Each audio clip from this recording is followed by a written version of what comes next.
বৃষ্টি ভেজা শুভ সকালের অনেক অনেক শুভেচ্ছা জানিয়ে আজকের ব্লগটি আমি শুরু করতে চলছি।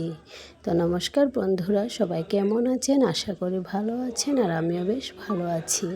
তো দেখেন আমি বসে পড়েছি সবজি গুছিয়ে ফ্রিজে রাখতে। এদিকে কাঁচা আম ছিল ভাই, ওইটাই মা কাটছে আচারের জন্য। এদিকে আমার যা মিষ্টি ও রান্নাঘরে চা বানাচ্ছে। তো সবাই মিলে সকালের চাটা আমরা খেয়ে নিলাম। তারপর দেখো আমার বাবাই উঠেছে, এখন বাজে 7টা। ও আমি টানছি, ও আমার হাত ধরে আসছে না, ওর বাবা নিয়ে আসলো ওকে। তারপর আমার দিয়ার ভাই বাজার যাচ্ছে অল্প মাছ আনবে বলে। এদিকে আমার শাশুড়ি মা আর আমার ছেলে বসে আছে দরজার কাছে। আজ যেহেতু বৃহস্পতিবার ছিল, তাই আমি সকাল সকাল ঘরের বাসি কাজগুলো সেরে নিচ্ছি। এদিকে আমি ঝাড়ু দিয়ে ঘর মোছাও আমার হয়ে গেছে।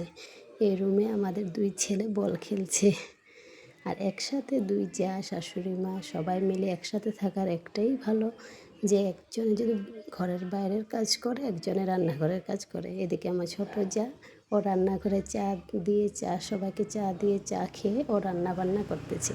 তারপর আমি ঘর মোছা হয়ে আমি অল্প গেলাম, 2 জা মিলে অল্প হাসি ফুর্তি করে নিলাম। এইভাবেই আমরা কাটাই 2 জা মিলে। সব সময় আমরা কে বেশি কাজ করলো কে কম করলো তা আমরা দেখি না, মিলে ভাগই করি।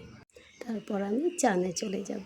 এই তো চান করে এসে আমি শাড়িটা পরে নিলাম, কারণ আমরা তো এমনিতে শাড়ি পরি না, বৃহস্পতিবারটাতেই আমরা অল্প শাড়ি পরি, কারণ লক্ষ্মীবার পুজো দিই। বাকি সপ্তাহের সব দিনই আমার দেওর ভাই পূজা দেয়। এক রবিবার আর বৃহস্পতিবারে আমরা 2 বউ পূজা দিই। ঠাকুর ঘরে এসে আমি প্রথমে ঠাকুরের নিদ্রা ভেঙে নিলাম, তারপরে সমস্ত বাসন মেজে বাসন ধুয়ে নিলাম, ঘরটাও মুছে পরিষ্কার করে নিলাম। তারপর আমি যেহেতু আজকে বৃহস্পতিবার ঠাকুরের ঘট পাল্টাতে হয়, ওই ঘরটাই আমি রেডি করে ঠাকুরের থালাবাটি প্লেট ফুল প্রসাদ সব দিয়ে রেডি করে নিলাম। এক এক করে সমস্ত সামগ্রী রেডি করে আমি পূজাতে বসবো।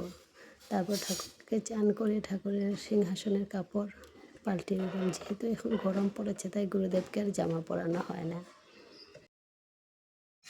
এখন আমি মা লক্ষ্মীর ঘরটা বসিয়ে দিলাম। ঘর বসিয়ে দিয়ে ঠাকুরের জল প্রসাদ ফুল নিবেদন করে, চন্দন তুলসী সব কিছু এক এক করে নিবেদন করে আমি পাঁচালি নিয়ে বসে পড়লাম।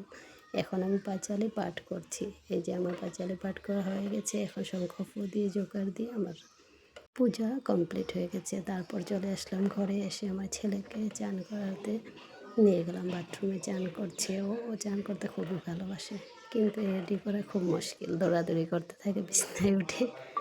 তারপর ওকে রেডি করে খাইয়ে ওকে ঘুম পাড়িয়ে দিলাম। ঘুম পাড়িয়ে আমি আমার খাওয়াটা খেয়ে নিলাম সকাল। তো আজকের আমার এই ব্লগটি কেমন হয়েছে অবশ্যই জানাবেন। আর লাইক কমেন্ট সাবস্ক্রাইব করে আমার পাশে থাকেন। ধন্যবাদ।